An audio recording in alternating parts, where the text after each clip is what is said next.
Bueno, nuevamente con ustedes, queridos amigos, vamos a continuar las charlas sobre historia de la Iglesia.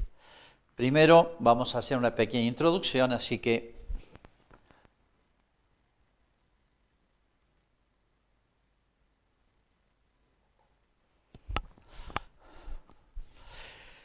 vamos a repasar un poquito, porque la historia es un proceso. Es un proceso de acciones de los hombres, individuales, en grupo, que son llevados por distintas ideas. Las ideas son las que mueven la historia. Ideas buenas dan fecundas, se puede decir, en instituciones, en costumbres, en leyes, en sociedades enteras que viven humanamente. Y malas ideas aniquilan sociedades. Bueno, eso es el lenguaje de la historia. Mejor dicho, esa es la enseñanza de la historia. Por eso los antiguos decían, historia magistra vitae. La historia es maestra de la vida, pero hay que saber leerla. Bueno, yo voy a tomar el librito que estamos siguiendo. Acá ven, ya lo vamos a acercar. Bueno, ahí lo tenemos bastante cerca. El mapa de Europa es muy importante, otro tema, ubicarnos en el espacio y en el tiempo.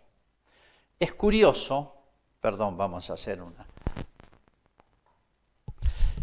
Es curioso que hoy en institutos, o no es curioso, es ideológico, en institutos de formación histórica o geografía historia, se omite el mapa, lo espacio-temporal. Hay toda una cuestión antinatural, ideológica de fondo, y que nos hace no comprender la historia. Es como si nos hiciera ignorantes de la historia. Por eso es muy importante el espacio. Bueno, ya veremos detalles, pero ustedes pueden percibir acá el mapa de Europa, no sé si se han dado cuenta, y esa línea verde, ya la vamos a acercar un poquito, es la máxima extensión del Imperio Romano. Es muy importante el tema del Imperio Romano porque, de hecho, fue el imperio dentro del cual estaba Israel y la cultura greco-latina es lo mejor de la herencia de Roma. Tanto Grecia como Roma tenían muchas miserias enormes. Ya lo hemos visto. Israel también, Fíjense, lo condenan a Cristo, nada más y nada menos. Es más profunda la miseria de Israel que la miseria del Imperio Romano y griego, con la esclavitud, con los combates de gladiadores y todo eso. Pero en Israel había un tesoro, que es lo que hay que saber buscar. Es como una cantera, hay escoria, pero ahí está el material precioso. La historia es así. De Grecia y Roma tomamos cosas geniales, culturales. Eso es lo que hay que tomar. Por eso es muy importante ubicarnos. Y todo este proceso que estamos viendo nos va a servir mucho para saber ser herederos de lo mejor, no solamente de Israel, lo cristiano, sino de lo greco-latino. Porque por algo Dios quiso que Israel estuviese anexado, en la época de Cristo estaba anexado al Imperio Romano. Era una provincia, por eso Pilato lo juzga a Cristo. Pilato era romano. Y por eso también, ¿se acuerdan ustedes cuando muere Cristo en la cruz? Estaba escrito el motivo de la condena de Jesús en 3 lenguas. En hebreo, en griego y en latín. Y uno dice, ¿por qué? Bueno, el griego era la lengua que se hablaba popular. El hebreo era la lengua de los judíos. Y el latín era la lengua oficial del Imperio Romano, que después se extendió. Pero la lengua popular era el griego, un griego facilón, un griego popular llamado koine. Bueno, pero es simbólico, esas 3 lenguas son 3 culturas. La lengua es un vehículo de la cultura. Y esa cultura, o esas 3 culturas, no por igual, sino de distinta manera, van a unirse, cooperar, iluminarse mutuamente. Obviamente, la cultura hebrea transmitía la enseñanza de Cristo, de los apóstoles. Es la esencial, sustancial. Pero los logros de la cultura romana, los logros de la cultura griega, especialmente la filosofía, el pensamiento griego, van a ser como instrumentos o ayudas para que se pueda explicar mejor. Y va a ser una cooperación muy grande en el orden de la sociedad para la difusión del mensaje de Cristo, el cristianismo. Entonces, nunca olvidemos esta herencia. Nosotros a los chinos no le debemos, a los hindúes no. El cristianismo estuvo, de hecho, según la providencia de Dios, vinculado a estas grandes culturas. Nada que ver con la egipcia, ni la caldea, ni la persa, ni la china. Estas tres culturas. Por eso estaban, estas tres lenguas estaban en la cruz de Cristo. Bueno, voy a leer del librito que estamos siguiendo los resúmenes y voy a explicar algo. Tal vez sea un poco redundante y repita, pero nos va a servir bien. Capítulo 6. La Iglesia en el Imperio Romano Cristiano.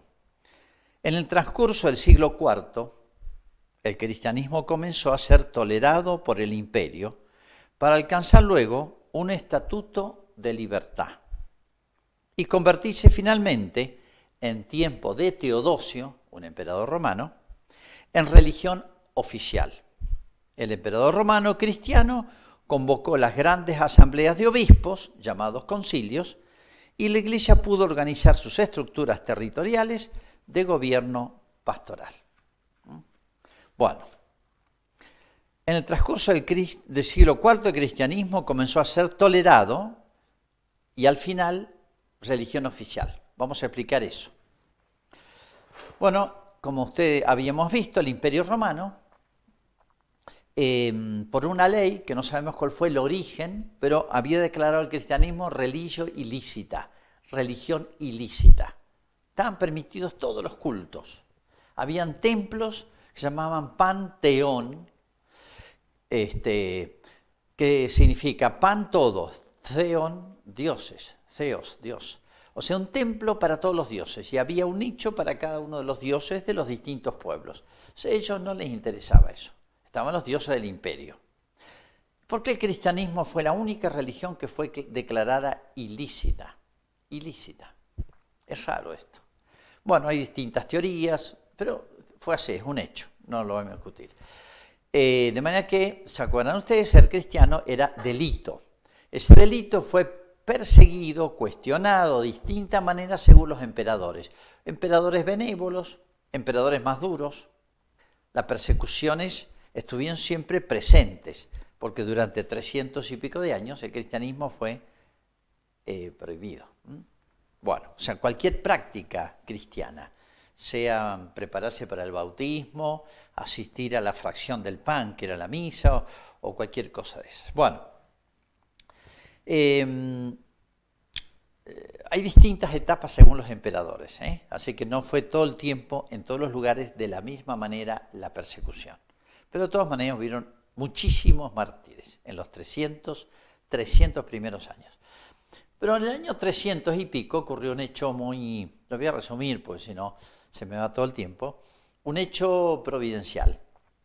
Había muerto el emperador, ya estamos en el 300 y pico, el imperio ya estaba en franca decadencia, estaba en caída, en crisis. Ya desde el siglo I estaba en crisis el imperio. Y bueno, ¿cómo se elegía emperador? Bueno, en general el emperador reinante más o menos preparaba a su sucesor de la familia o algún cercano, un preferido. Pero bueno, había muerto el emperador y ¿quién lo sucedía? Y bueno, el que tenía más carisma, que tenía más fuerza militar, el que tenía más presencia política. Allá en Inglaterra había un jovencito, hijo de un gran gobernante y general romano, que se llamaba Constantino. Era un muchachito, no tenía 30 años. Pero era ya muy capaz, muy carismático, de una herencia familiar ya importante de familias patricias romanas, y un gran militar, brillante. Y sobre todo tenía mucho carisma. Tiene toda una historia, su juventud, muy sorprendente, pero la dejamos. Se llamaba Constantino. Papá murió en Inglaterra, estaban peleando contra los escoceses. Bueno,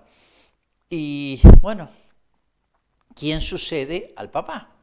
Y las tropas, los generales, un poco por consenso se imponía el más destacado, política y militarmente. Bueno, Constantino general, bueno, lo hicieron general y no más, a cargo de las tropas. Pero muere el emperador. ¿Quién lo va a suceder? La noticia llega a toda la periferia romana. Las tropas dicen, los generales dicen, Constantino emperador. Bueno, vamos. Constantino tomó todas sus legiones, pasó por Francia, la Galia. Vamos a ver un poquito el mapa, un segundo.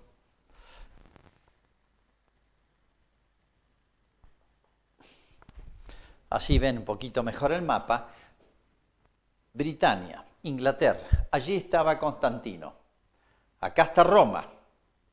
Bueno, hizo todo este camino, o sea, atravesó la Galia es hoy Francia, iba sumando tropas, mercenarios, y llegó a Roma. Bueno, ¿quién era el opositor? El único contrincante posible de Constantino, se llamaba Magencio, otro gran general romano, que ya prácticamente se daba por nuevo emperador. Se atrincheró en Roma, que era una ciudad muy grande y tenía unas murallas inexpugnables, imposible tomar Roma, podían resistir años ahí adentro. Bueno, Magencio consultó a sus adivinos y le dijeron, no se quede esperando, salga a enfrentar a su enemigo en campo abierto. Le aconsejaron así sus adivinos, digamos, arúspides o sacerdotes que decían adivinar los mensajes y la voluntad de los dioses. Bueno, Constantino venía con muchas menos tropas. Se habla de 40.000 hombres. Pero bueno, Constantino se estaciona frente a los muros de Roma a ver qué va a pasar. Y cuenta la historia, esto está comprobado, que ese atardecer, vieron en el horizonte, a ver si se alcanza a ver, vieron en el horizonte una señal.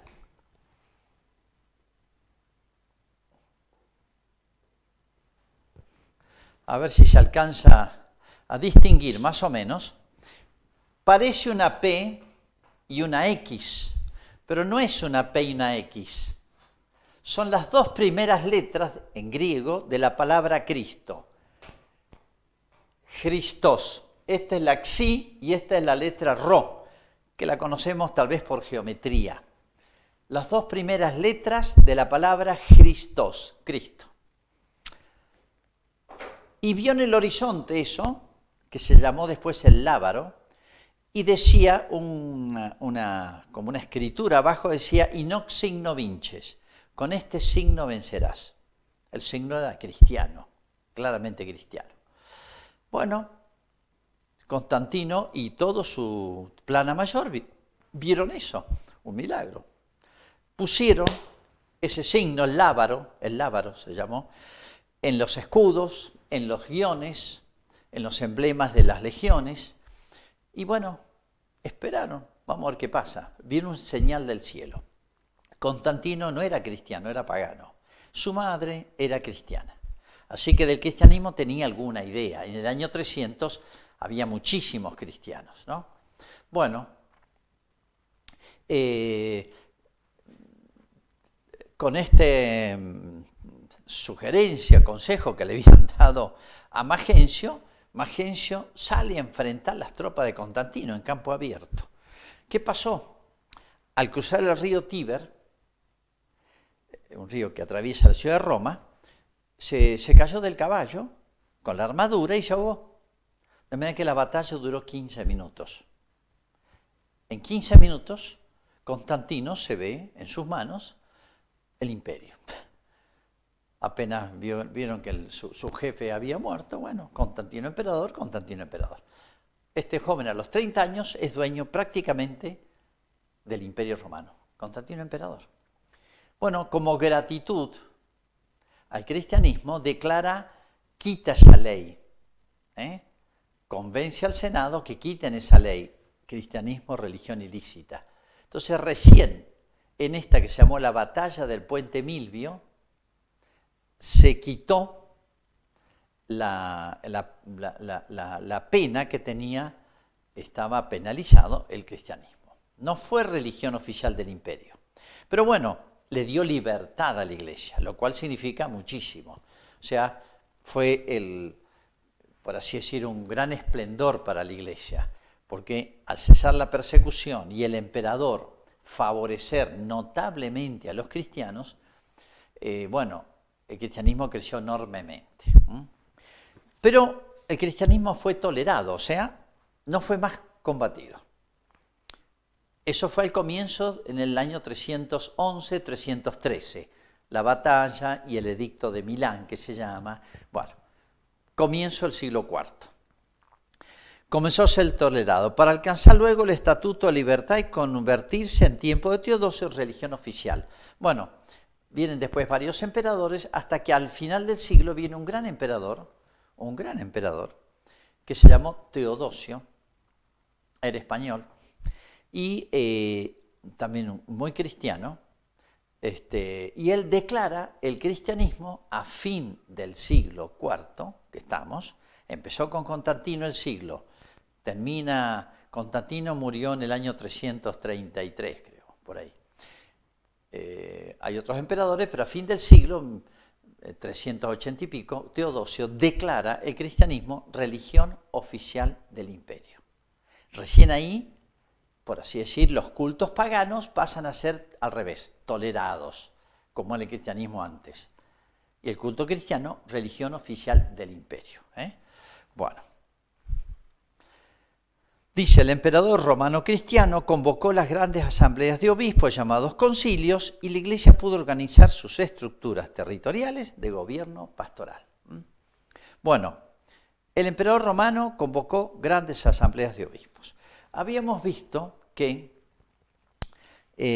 sobre todo cuando la iglesia tuvo libertad, bueno, se expandió, no había que esconderse, más públicamente se podían difundir los escritos, etcétera. Y vino otro problema, tal vez inesperado, que ya algo han escuchado, y es los cuestionamientos o las interpretaciones del cristianismo en claves filosóficas erróneas, que dieron lugar a errores sobre los grandes temas, como es la Santísima Trinidad. Son tres y uno, tres qué y uno qué. En Cristo es hombre y Dios. Dos cosas distintas, pero ¿cómo se une? ¿Se diluye la divinidad? ¿Se diluye la humanidad? ¿Se forma una mezcla de las dos cosas y sale una tercera? Empezaron las teorías. ¿Cómo expresar en términos precisos, en lenguaje humano, este misterio de la Trinidad de Cristo? Y podemos ir más. La gracia. ¿Qué es la gracia? Eso que en la Escritura habla, somos partícipes de la naturaleza divina. Pero ¿qué es participar? ¿Es hacerse Dios? ¿Es ser imitador? ¿Qué? Bueno, hay muchos temas muy misteriosos porque tocan lo divino. Entonces, la inteligencia humana, como lo divino es espiritual, no se palpa, no es como una cosa material, un libro se puede ver, pero las cosas espirituales no. ¿Cómo se expresa estos misterios? ¿Se acuerdan lo que es misterio? Entonces, bueno, hay que buscar palabras muy precisas y ahí se pulen, se purifican los grandes conceptos de persona, naturaleza, esencia, sustancia, accidente.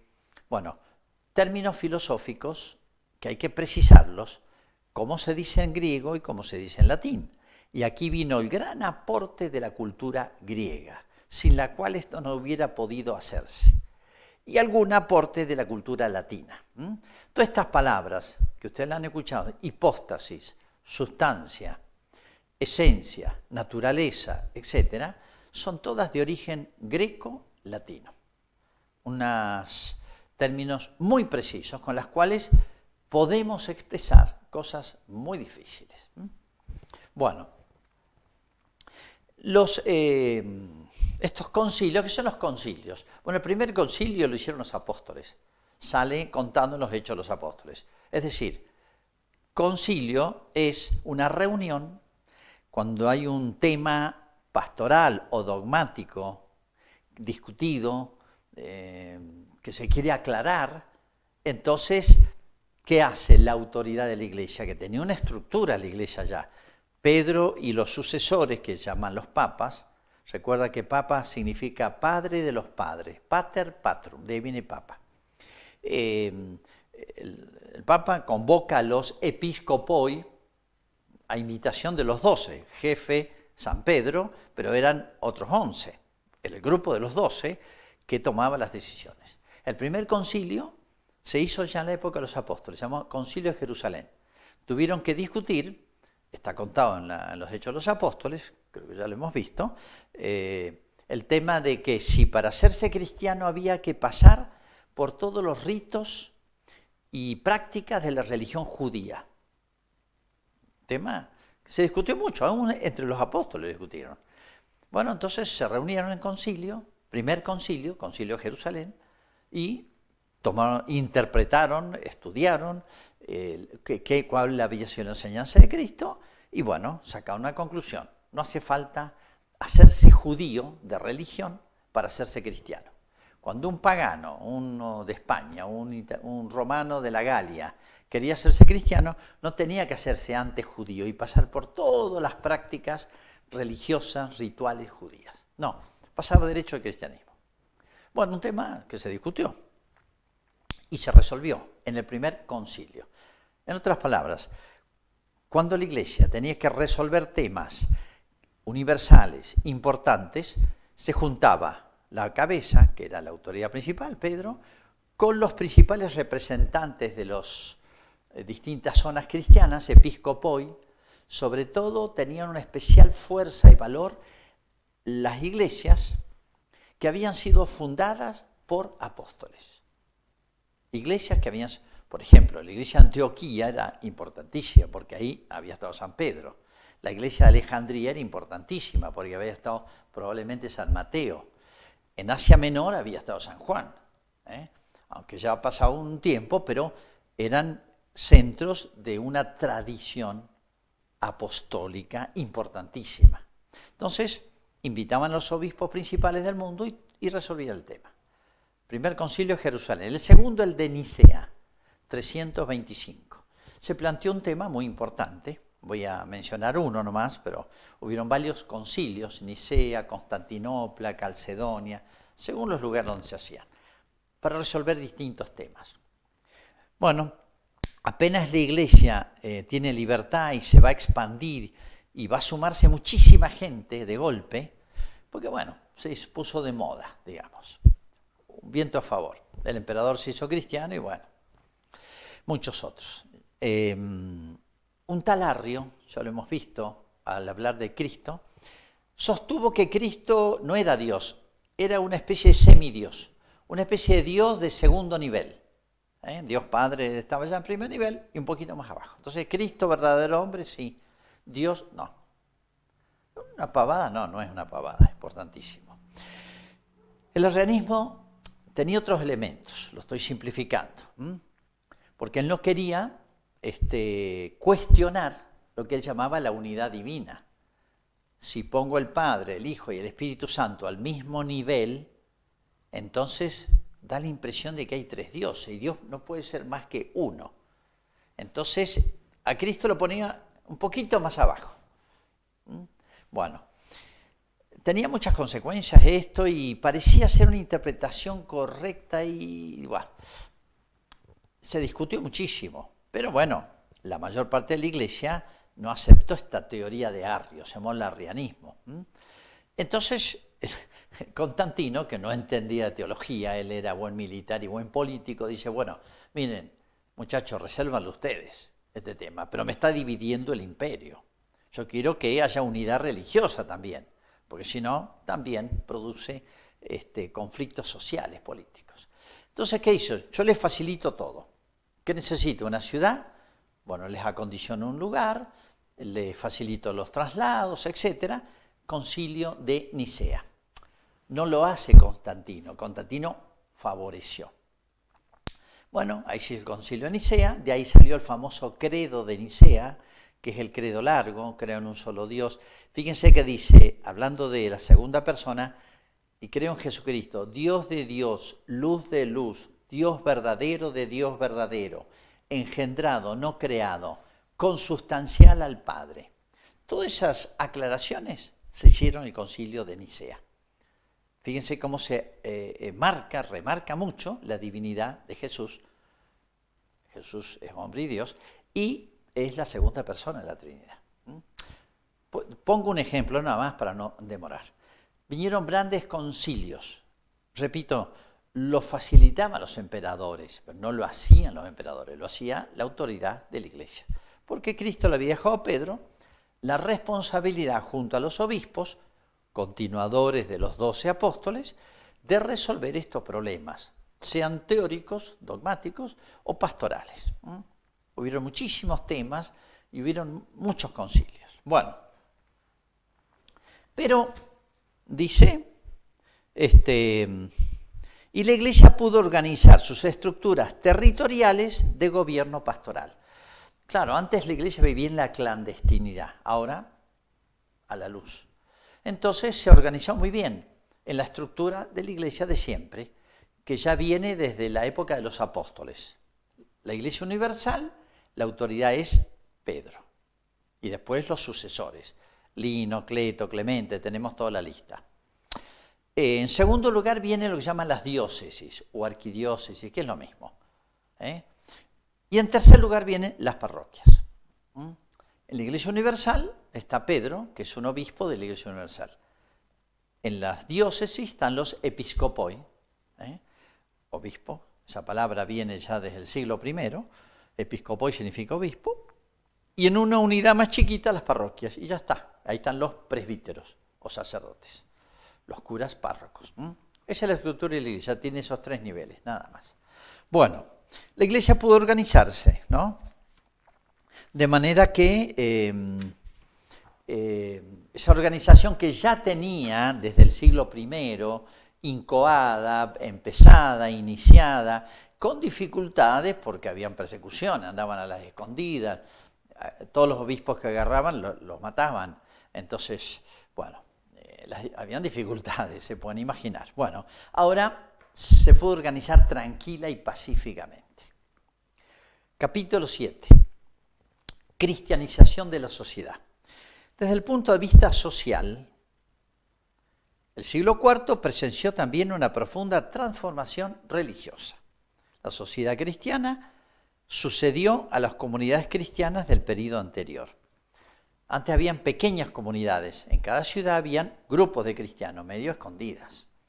Ahora hay conversiones en masa, entonces ya se habla de una sociedad cristiana. Incluso empiezan a haber leyes, se transforma todo el corpus legal, las leyes, diríamos hoy la Constitución o las leyes de un país, y se van cristianizando.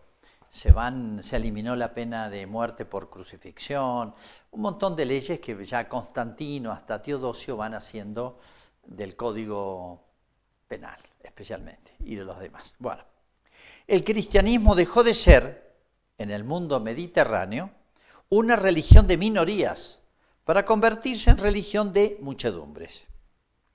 La evangelización desbordó su antiguo marco urbano y llegó a la mayoría de la población campesina. Las iglesias rurales proliferaron y surgió una geografía eclesiástica. Bueno, una aclaración acá nomás. La primera expansión del cristianismo,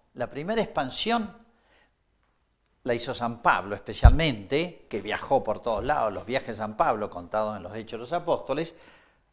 Acá está, vamos a hacer una mejor. Ahí se ve mejor. Acá está Israel, Palestina, ¿ven? Chiquitito, es nada. Repito, las líneas verdes marcan la magnitud de lo que se llama el Imperio Romano. La primera difusión del cristianismo, ¿dónde fue? Obviamente, los romanos tenían el mar Mediterráneo, era como un lago interior del imperio, y tenían un sistema de barcas chiquitas, muy rápidas, para ir por las costas. Fíjense que todos los viajes de San Pablo son por acá. Toda esta zona la evangelizó San Pablo. Hasta dicen que llegó a España, pero aquí está Roma. Ahí va a morir San Pablo. Entonces, la primera difusión del Evangelio fue en las costas. Todas las iglesias que funda San Pablo son en las zonas costeras, Corintio, Éfeso, Tesalónica, etc., o por ahí nomás. ¿Qué hizo después el cristianismo? Penetró y sobre todo se afincó en las grandes ciudades. En las grandes ciudades. Se cristianizaron las ciudades y, por así decir, en un tercer momento, desbordó los límites del imperio, fue más allá, acá también, acá, llegó hasta la India. Acá no figura la India porque está fuera del imperio romano, pero el apóstol Tomás, uno de los 12, llegó a la India. Todavía existe en la India la iglesia de Santo Tomás, es católica, pero se llama de Santo Tomás. Y ahí está la tumba de Tomás, uno de los apóstoles. Fíjense, se tomaron en serio cuando Cristo dijo, bueno, vayan por todo el mundo, ¿sí? A Egipto y se penetraron al sur de Egipto incluso. Bueno, ahí llegaron a todo esto que le quedaba, que es Germania, costó un poco más, y sobre todo, no solamente desbordó los límites del imperio, sino que desbordó los límites de las ciudades. Acuérdense que en esa época gran parte de la población era campesina. Habían ciudades, pero gran parte de la población era campesina. Los campesinos se llamaban, los habitantes del campo se llamaban pagus. De ahí viene la palabra pagano. Pagano significa estrictamente la persona que no es cristiana, digamos, rinde culto a otros dioses. Religión natural, decíamos en el primer año. Bueno, en general, primero se convirtió en las ciudades y en un segundo momento se extendió el cristianismo al campo, a los pagus, porque ahí estaban los paganos que seguían practicando sus viejos cultos. Bueno, vamos a continuar. Capítulo 8. Formulación dogmática de la fe cristiana. En los siglos que siguieron a la conversión del mundo antiguo, fue definida con precisión la doctrina acerca de verdades muy fundamentales de la fe cristiana. Se formuló la doctrina dogmática sobre la Trinidad, el misterio de Cristo y la cuestión de la gracia. Bueno, ya medio me había adelantado a esto, así que aquí salen algunos detalles de lugares, los grandes centros, hoy diríamos universitarios, ¿no? Los grandes centros culturales, mucho desarrollo cultural, intelectual, de esa época eran, uno acá, en Alejandría, otro era acá Antioquía, y después comenzó a ser por acá en concreto, lo que se llama Constantinopla y Roma. Esto es los grandes, sobre todo Grecia, Atenas también era un centro cultural, pero la cultura estaba más bien acá. Los grandes centros culturales por el influjo de las filosofía griega, las grandes escuelas filosóficas griegas. Las dos grandes escuelas habían sido la platónica, con nuevas variantes neoplatónicas, y la aristotélica, las grandes escuelas. Y habían otras mezclas de todas estas. Pero bueno, se pretendió dar una explicación filosófica, porque Dios no nos prohíbe usar la inteligencia, sino que hay que usarla para profundizar los misterios y sobre todo para explicarlos, para transmitirlos, para precisarlos y que no se distorsionen, para cuidarlos. En ese cuidado de la enseñanza de Cristo y transmitirlo bien y que no se deforme, son importantes las palabras. Hoy las palabras están muy manipuladas. Libertad, amor, discriminación, ya nadie sabe lo que significa. Para uno significa una cosa, para otro significa otra, son comodines.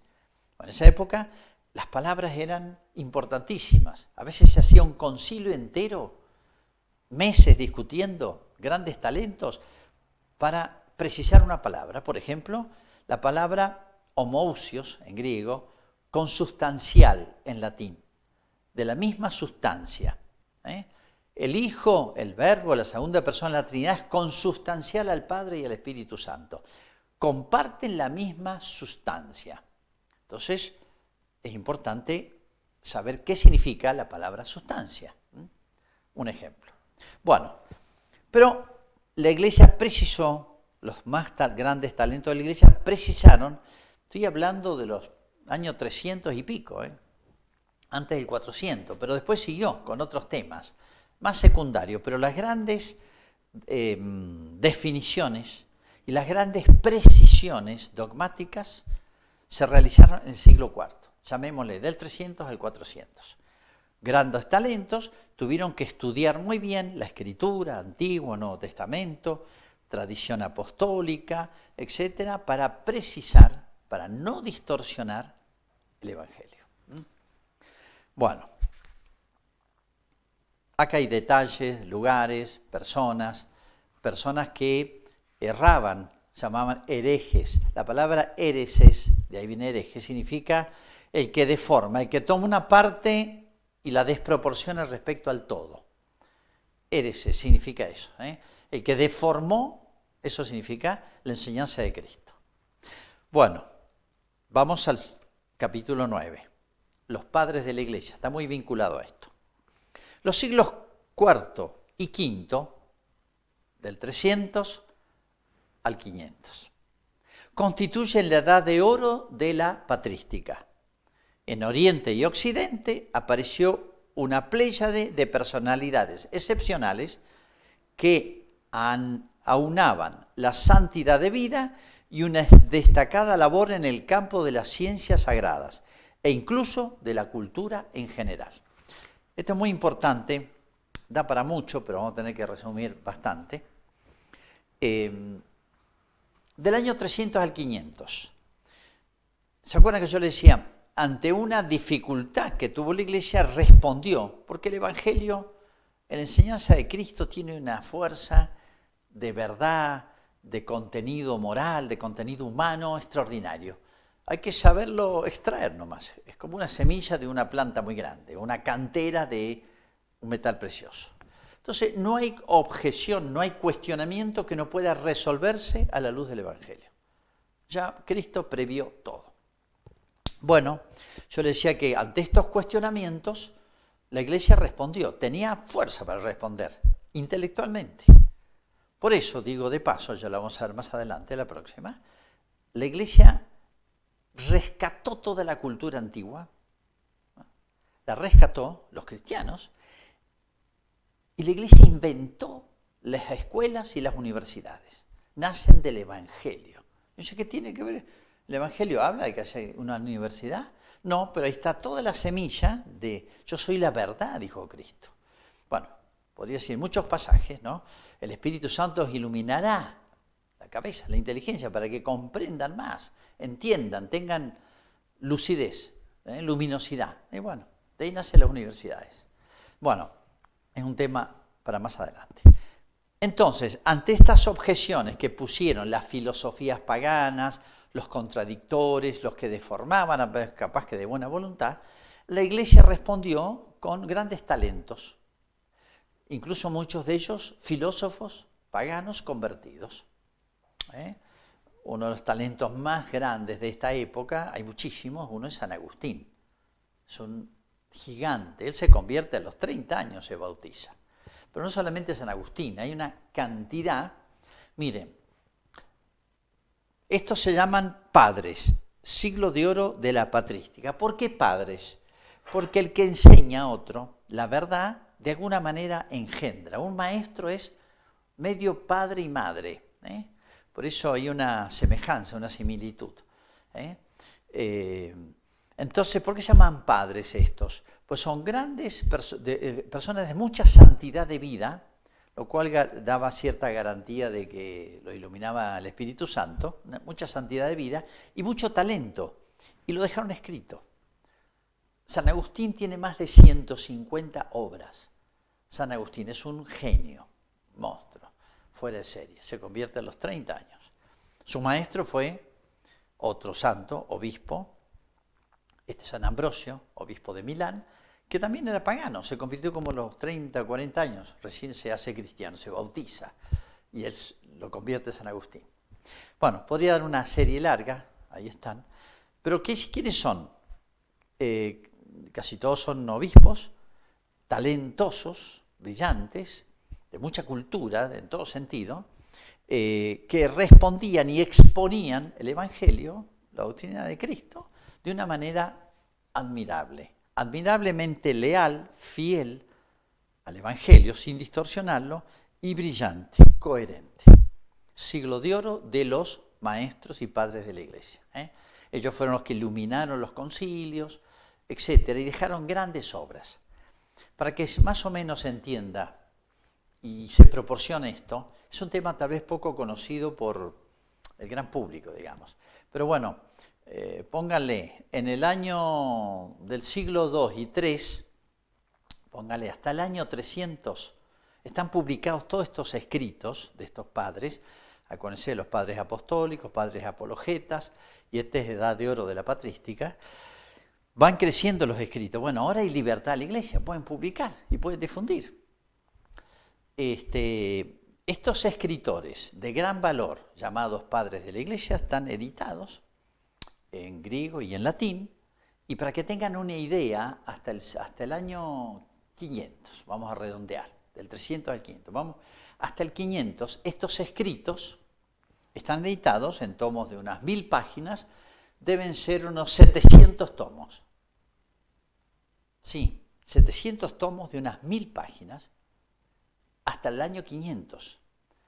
Obviamente van creciendo cada vez más, ¿no? Pero fíjense si no es una cantera enorme de esto que nosotros al principio llamamos tradición. ¿Y por qué tienen tanto valor? Porque reflejan las enseñanzas de Cristo.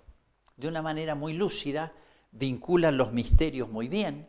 ¿Qué relación hay entre Cristo, el Padre, el Hijo, el Espíritu Santo? ¿Qué relación hay de Cristo a la Iglesia? ¿Qué es la Iglesia? ¿Qué relación hay de Cristo a los sacramentos? De Jesús hacia su madre, María hacia Jesús. O sea, empiezan a iluminar todo, como hacía San Pablo. San Pablo es el primer teólogo, padre, porque si uno lee el Evangelio, son enseñanzas sueltas de Jesús, parábolas, afirmaciones, pero uno lee a San Pablo, ya tiene pequeños trataditos. San Pablo tiene pequeños trataditos sobre Cristo, sobre la Iglesia, sobre las virtudes, pequeños trataditos, a veces en un himno. Pero fíjense, ya San Pablo es como un primer paso en la teología. Bueno, es gigantesco este aporte de los padres de la Iglesia. Bueno, ¿por qué dice Oriente y Occidente? Porque políticamente, ¿se acuerdan? El último emperador romano que persiguió a los cristianos se llamó Diocleciano, por el año 300, para redondear, veía que el imperio se le venía abajo, no lo podía manejar. Sobre todo, tenía grandes enemigos en esta zona de los persas, acá de los germanos. E internamente habían ingresado, de acá venían, los famosos godos, visigodos y otros godos que tenían medio en jaque al imperio, ¿no? Habían ingresado pacíficamente. Bueno, además era inmanejable. Entonces dijeron, vamos a hacer dos administraciones. Desde Roma y desde ahí una ciudad que se llama Bizancio. Es una ciudad, se entiende bien, ¿no? Bizancio y Roma. Entonces, más o menos, ahí. Imperio Romano de Oriente, Imperio Romano de Occidente. Porque imagínense la cantidad de pueblos, culturas, etcétera, problemas, era inmanejable. Esa división perdura hasta hoy. En el Oriente se mantuvo la lengua griega, en el occidente se mantuvo la lengua latina. Por eso casi todos los padres de la Iglesia de Oriente escriben en griego. Los de Occidente escriben en latín. Bueno, pero no es cuestión de lengua, sino ya es cuestión de cultura. Esta división Oriente-Occidente, aunque quisieron mantener la unidad, Diocleciano dividió, pero había una sola conducción, pero se le fue de las manos. Entonces, Constantino, que vino después de Diocleciano, poquito después, quiso unir de nuevo. Y Constantino hizo una capital nueva, ahí, en ese lugar. Él la llamó la Nueva Roma, porque como él se hizo cristiano, dice el Imperio Romano es gigantesco y es grandioso, y lleva 1000 años. Pero con el cristianismo le voy a poner alma al imperio, voy a hacer un nuevo Imperio Romano, como el anterior, pero con más vida, porque va a tener un alma cristiana, una religión superior a la pagana. Por eso él funda una nueva capital, que se llamó Nueva Roma, y después le pusieron Constantinopla. Constantino, polis. Polis significa ciudad. Ciudad de Constantino. Él la llamó la Nueva Roma. La Roma, capital de la Nueva Roma, o del nuevo Imperio Romano Cristiano. Y después le cambiaron nombre por Constantinopla, y después fue cambiando nombre por Estambul, Bizancio, pero esa, y todavía existe. Es una, bueno, hicieron un gran aporte a la cultura en general, no solamente a la teología, sino a la cultura, que es el hombre, que es la sociedad, que es la ley, qué son las virtudes, qué es el orden moral, qué es el orden político, qué relación hay. O sea, no hay tema que no haya sido desarrollado, y estamos hablando del año 300, 400. Uno piensa que la humanidad ha despertado en el 1700, 1800, 2000. No, esto la tenía mucho más clara que nosotros. Capítulo 10, y esto es muy importante, el cristianismo en los pueblos bárbaros. Muy importante y muy, hay que comprenderlo. Y tengan cuidado con las películas, con History Channel, esa que tiene la H, porque dice grandes errores. Bueno, desde el año 200 a 300 empezaron a desplazarse grupos llamados tribus, grupos humanos que venían desde, en esta zona, vamos a mejorar, bueno, creo que se ubican, esta zona, toda esta zona, acá está Rusia, Austria, Alemania, bueno, Suecia, bueno, de esta zona está Hungría, bueno, a ver, acá está Bielorrusia, Ucrania, y más acá están acá ya está Rusia, China, bueno, toda esta zona empezó a ser presionada por una tribu muy fuerte, un grupo muy fuerte, que se llamaban los hunos, con H. Es famoso, los hunos son famosos por Atila, el rey de los hunos. A un amigo le llamaban Atila, de la escuela, porque siempre sacaba uno, el rey de los hunos, le decían. Bueno, pero estos hunos con H, era una tribu fuertísima, llegó a tener un ejército de 500.000 soldados en esa época. Estoy hablando del año 300 y pico, ya pisando el 400. Bueno, Atila, en general los hunos, Atila fue ya el máximo jefe, empezó a presionar de allá para acá. Entonces empezaron a desplazarse grupos que los romanos los llamaban los bárbaros, es un término medio peyorativo, los bárbaros. No interesa el origen de la palabra, que es discutido, pero significaba que no eran del Imperio Romano y que eran de una cultura no tan alta. En parte tenían razón, pero los bárbaros no eran tan bárbaros. Pueblos muy inteligentes, hasta cultos, que lo que pasa es que como vivían guerreando, El Imperio Romano logró, por la ley romana, el orden romano, logró una paz bastante, por ser de tantos países, de tantas culturas, una paz relativamente difícil de lograr humanamente, ¿no? Imagínense lo que es este gigante. Hoy vivimos peleándonos todos los países. Bueno, y estos pueblos, llamémosle tribus bárbaras, para que nos entendamos, que eran muchísimas, unas más chiquititas, más grandes, vivían en guerra entre ellos.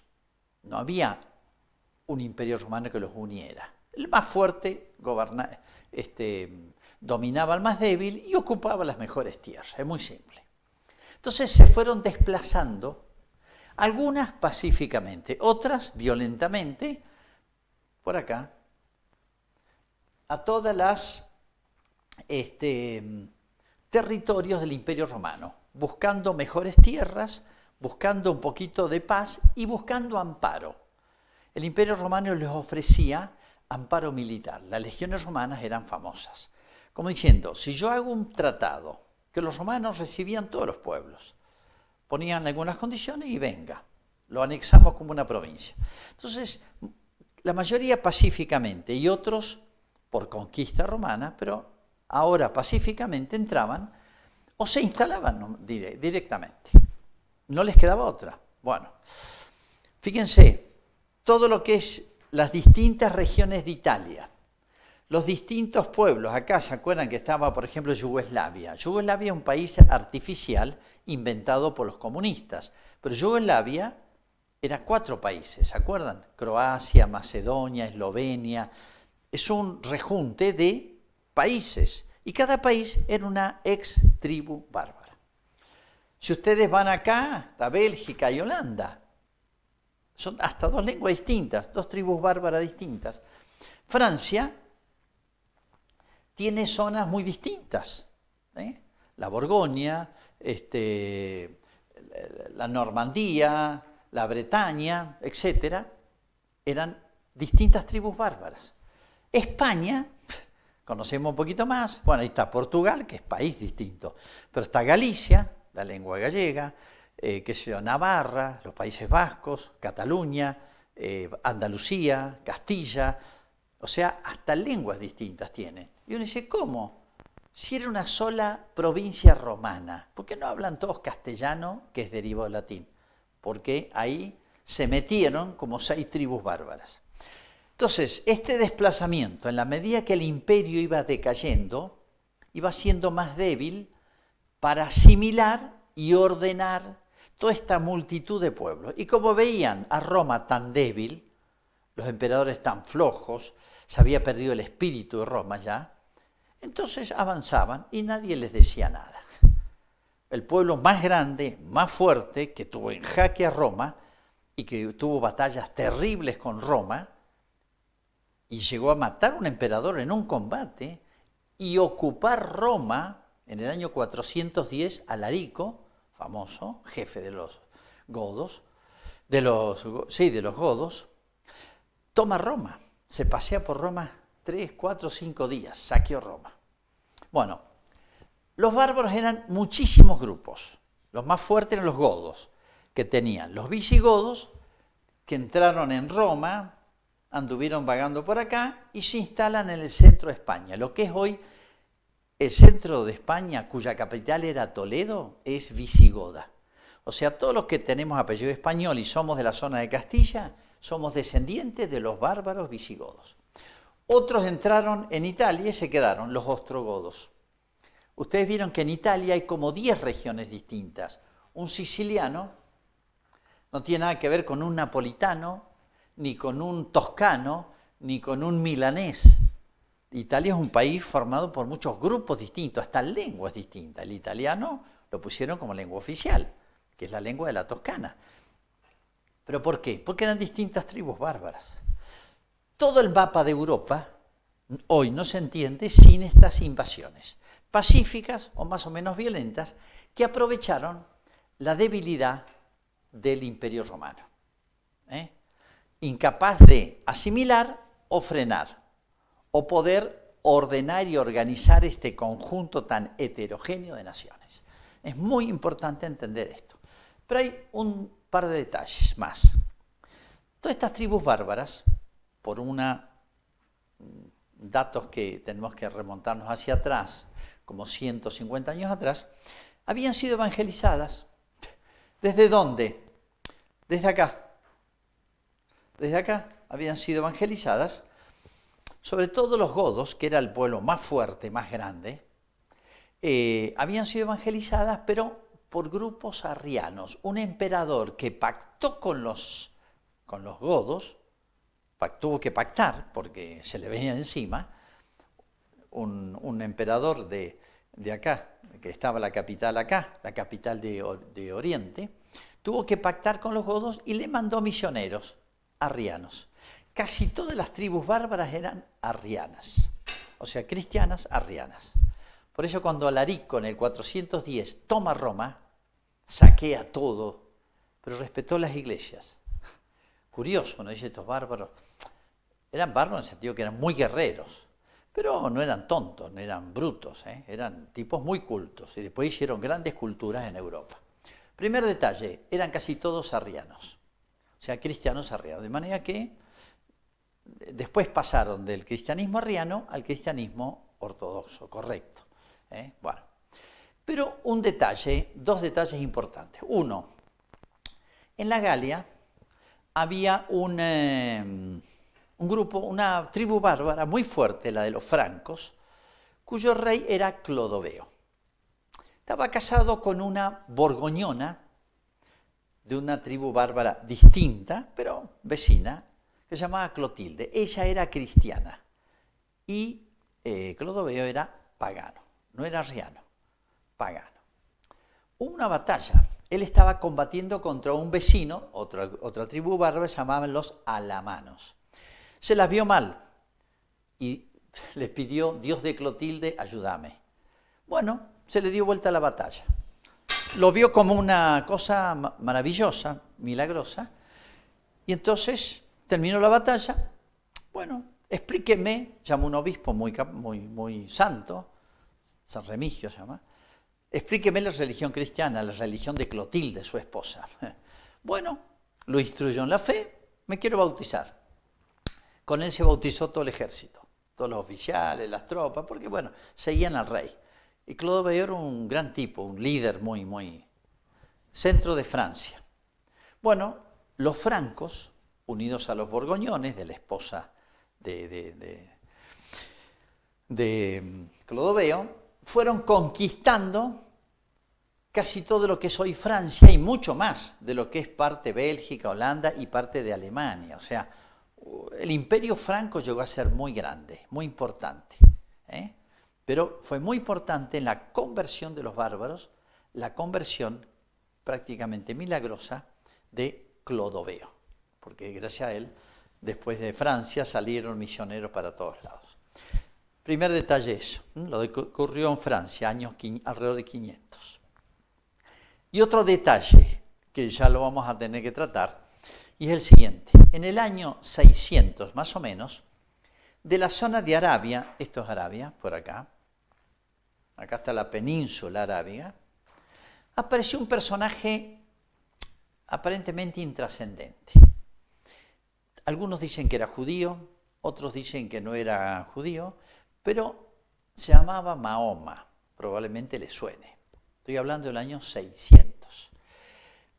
Él se ve que era carismático, tenía mucha imaginación, mucha creatividad, y bueno, él tuvo instructores judíos, ciertamente, por eso algunos dicen que él era judío, tuvo influjo del cristianismo y tuvo influjo de las viejas religiones paganas árabes.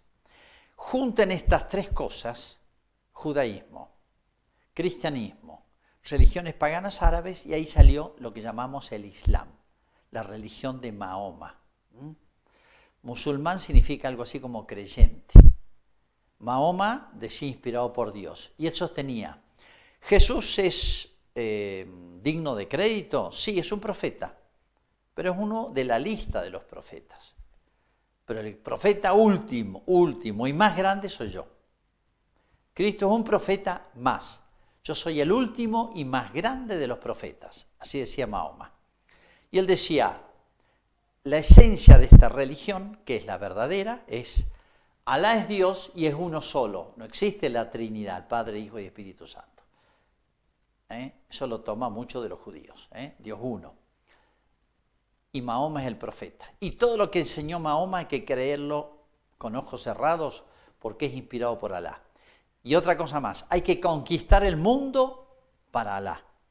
Y el que se resista a hacerse musulmán, o sea, creyente en Alá y en Mahoma, no tiene derecho prácticamente ni a la existencia, porque todo es de Alá y todo lo iluminó Mahoma. Y así fue como, años 600, se largaron a conquistar el mundo. Ahí nomás, me voy a adelantar un poquito, pero de acá, de Arabia Saudita, por acá está la Meca, conquistan Siria, conquistan Palestina, conquistan Egipto, y empiezan por el Mediterráneo, conquistan todo el norte de África, estoy hablando ya del año 700, en el año 700 se meten en España, la conquistan casi entera, hasta que le da una paliza a un famoso español, que se llama bárbaro, visigodo probablemente era, llamó Pelayo, en una batalla en el norte de España, la 711, la batalla de Covadonga. Se metieron en Francia, iban a conquistar todo Francia, años 600 y pico, y le dio una paliza un tal Carlos Martel en la batalla de Poitiers, años 736.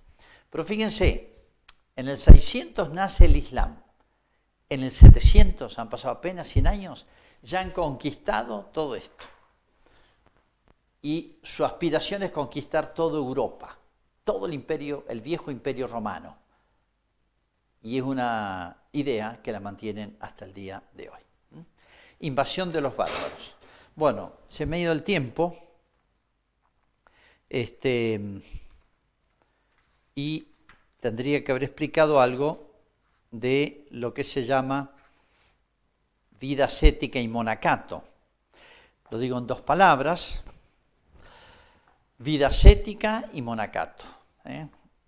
Habían grupos de cristianos ya desde el año 200 que tenían un fuerte interés de imitar a Cristo de una manera total y radical. Las mujeres se consagraban como vírgenes consagradas y los varones se iban a cuevas lejos, tenían sus cultivos, sus artesanías y de eso vivían, y después se reunieron en grupos, tenía una regla, un superior, un abba significa padre en hebreo también, de ahí viene abad.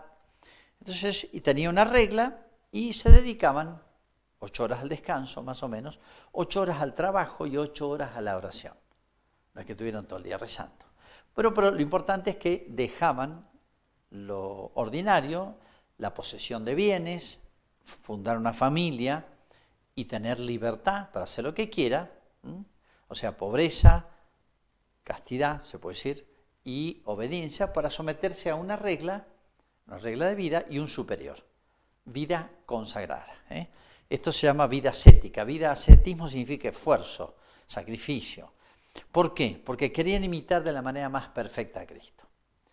Al principio, el mejor imitador de Cristo, al principio, en los primeros 300 años, era el mártir. Y ahora era el religioso, monje, el consagrado. Bueno, en el siglo IV, que la Iglesia tuvo libertad, hubo una expansión tan grande de los consagrados, monjes, religiosos, llámelo como quiera, tienen distintos nombres, pero en el fondo es lo mismo, una expansión impresionante. Miren, en la zona de Egipto, hoy es toda musulmana, esto es Egipto. Es donde más se difundió el cristianismo. Hoy los musulmanes lo aniquilaron. Llegó a haber más de 20.000 varones desparramados en los desiertos de Egipto que vivían en cuevas y se reunían el fin de semana y después hicieron comunidades, etc. Pero en esa época, año 300, llegó a haber acá 20.000. En la zona de Jerusalén también muchísimos, se fueron extendiendo, nacen acá en Italia, nacen en Francia, nacen en España, es lo que hoy llamamos la vida religiosa, centrada en los 3 votos. Pobreza, se desprenden de la posesión de todo. Castidad, desprenderse de la familia, no fundar, no procrear, no consagrar su castidad. Y obediencia, o sea, renunciar un poco a su propia libertad, su propia voluntad. Bueno, tenemos que ir medio rápido porque este tema es semestral. Vamos a ver si en el próximo bloque llegamos a la Edad Media. Pero bueno, vayamos viendo esto porque es sumamente importante lo que hemos visto, ¿no? Entonces, yo les voy a dejar esta preguntita para que ustedes me la contesten después después que escuchen esto, me la respondan. Aunque he expuesto demasiados temas, ¿no? Son un poquito heterogéneos, ¿no? Pero, ¿cómo piensa usted que debiera responder el cristianismo, que ha tenido muchas dificultades en la historia, ¿no? ¿Se acuerdan con los judíos, con el Imperio Romano, ahora con los bárbaros? Y después con todo el feudalismo, no alcancé a llegar, pero con la demasiada intromisión del Imperio Romano. Pero, ¿cómo debiera responder el cristianismo hoy ante los problemas de la sociedad moderna en sus distintos temas? Hay muchos temas: familia, política, cultura, educación, diversiones, arte.